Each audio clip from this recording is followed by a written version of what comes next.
Hello, this is Dread from Epic Builds, and in today's video topic, I wanted to talk about Slormancer again. Yes, Slormancer. So, if you don't know, I've been covering this game for about a year and a half to 2 years now, and it has gotten one of the biggest updates it has ever seen, and that is the Great Forge update.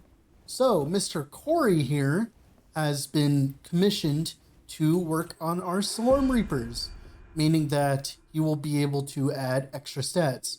TLDR, it's kind of like a multi-class system, as I can steal different stats from different Slor Reapers, which is really cool.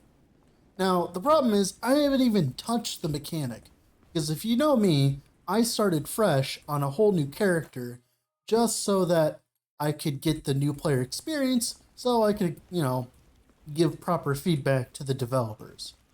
Now, what build am I playing? What did I level to 60? I just leveled to 60. Well, this is Burning Rage, mana stacking, mana reserving, mana reduction, like, mage, kinda? So, TLDR, how the build is working is we stack stuff like Slow Awakening, where I get damage equal to my missing mana, right? Which, by the way, reservation counts as missing mana, right? Then, of course, we have stuff like Burning Rage, which is what we're building around. This is what deals all of our damage, right? Which is great. And then, of course, we have stuff like Air Conditioner to reserve more of our mana, because we're not using our mana anyways. And, of course, stuff like Ancestral Gift, which gives us damage based on our mana lock, which is this reservation. Now, as I lose mana here, as you can tell, I will gain damage, because my AoE will deal more damage based on the missing mana I have because of the one ability here. Now, how do we achieve this missing mana, right? That's through the Primordial Staff of Ferocious Affinity. So first off, it gives us a bunch of flat mana, which is great. Gives us a bunch of raw damage, which is based on our max mana. Normally, that would not be good, but thanks to the legendary Amulet of Transference, Reaper damage is added as elemental damage instead of skill damage, which would apply to our AoE here, Burning Rage, which is great. That's really good. Now, we have 3 different ways of scaling off our max mana: our mana reservation, our missing mana, and of course, our primordial staff, right? Which is great. So mana scales flat in 3 different ways, right? Now, whenever you deal damage to an enemy, you get the chance to afflict, yada, yada, yada. We don't deal with this at all because we're usually at 0 mana, so the afflict does no damage. We're just like, whatever.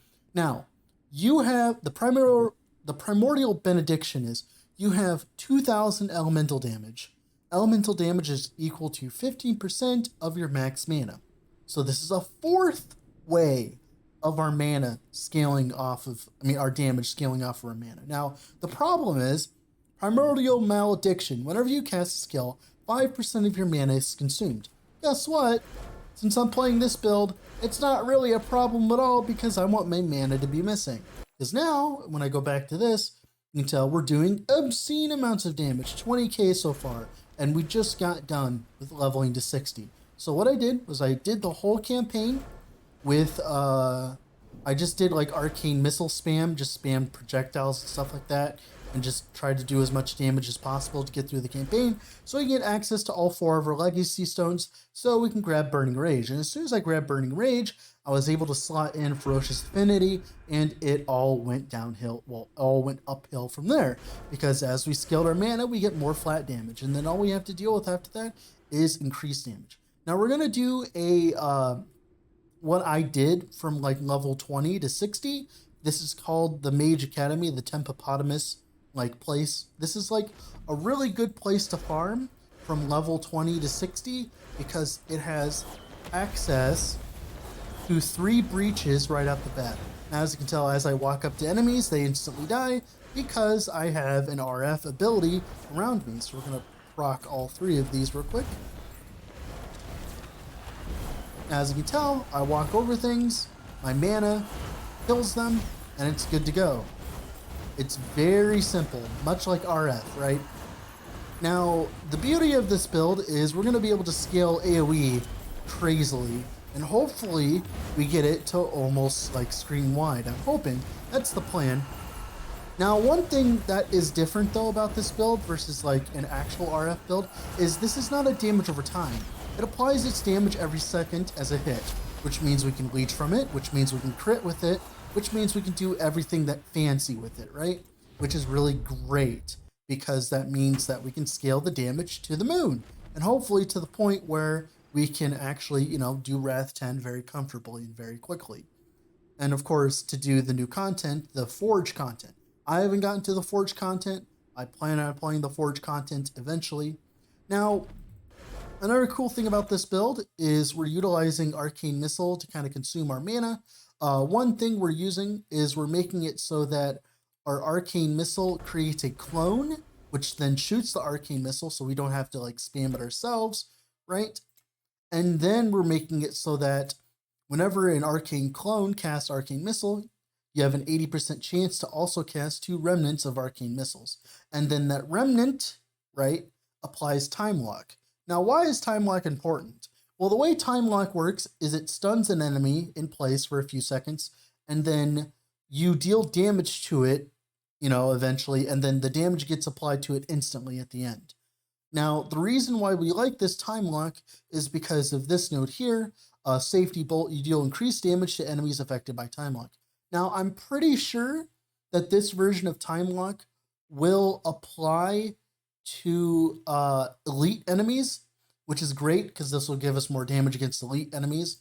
And increased damage is one of the biggest problems with this build because we get all over flat. We just need increased damage, right? And that's where a lot of our increased damage comes from on enemies. We get invigorate stacks as well from time lock kills. And that's really good, right? All of that is really good and leads to the build being very, very nice to play.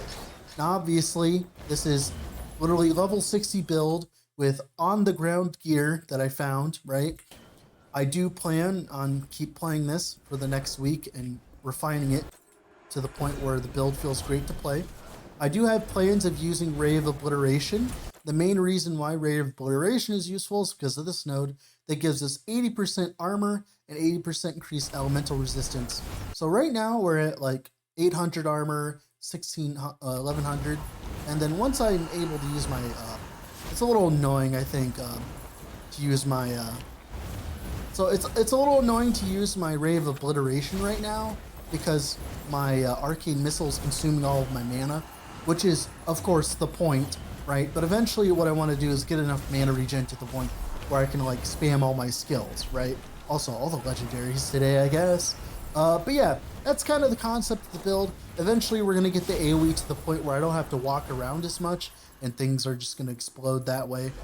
Hopefully, I get it to the point where I can scale in-game. I'm pretty sure I can with all the new mana scaling and with all the new, you know, Reaper damage. I just wanted to show you guys what I've been up to while I'm waiting for the last Epoch multiplayer patch. Now, a lot of the stuff about Slormancer that I didn't enjoy before, one of the biggest things was lack of endgame.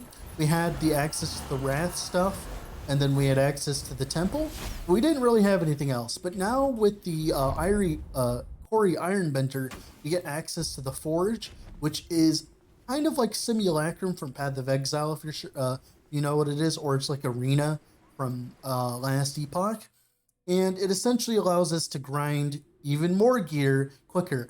And it's kind of good. I really enjoy it. I've seen other people play it. It looks great, and I can't wait to dive into it. And this build will probably be really good for it once I get it set up properly. Hopefully we can get the build to be tanky enough. In theory, with Life Leech on our gear, we should be immortal, considering that, you know, I'm applying damage every second, and like enemies are always around me, right?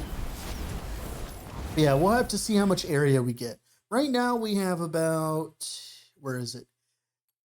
62% increased area, which doesn't sound like, which sounds like a lot, but isn't really that much in the grand scheme of things. Because if we look at our gear here, right, we have increased area here, which is like 6%, which is level 1 gear, right? Uh, Same thing with here, increased area effect, 7%, level 50 gear, like it's terrible, right? Level 50 gear and then level 1. I think each piece will at least give us like 40% increased area or something like that, which is absolutely insane. And hopefully eventually we can obviously use that to our advantage. So we can kind of just walk through Wrath 10 like it's nothing, and of course sit inside the forge and just AFK. Now, one of the biggest problems that has been introduced with this patch in general that I've noticed is a lot of lag. The game's lagging a lot right now, and that's just because, you know, it's a game in early access. You kind of expect that, right? Especially the forge. You can do some really ridiculous things and get a lot of loot to spawn inside the forge, so it can really like hurt your system. So I would suggest not going too crazy on that yet till the developers find a way of doing some culling. Now, the next episode, we're probably going to be going full-fledged into Corey's stuff. With all that being said, this has been Dread from Epic Builds. Off to play more Slormancer. Bye.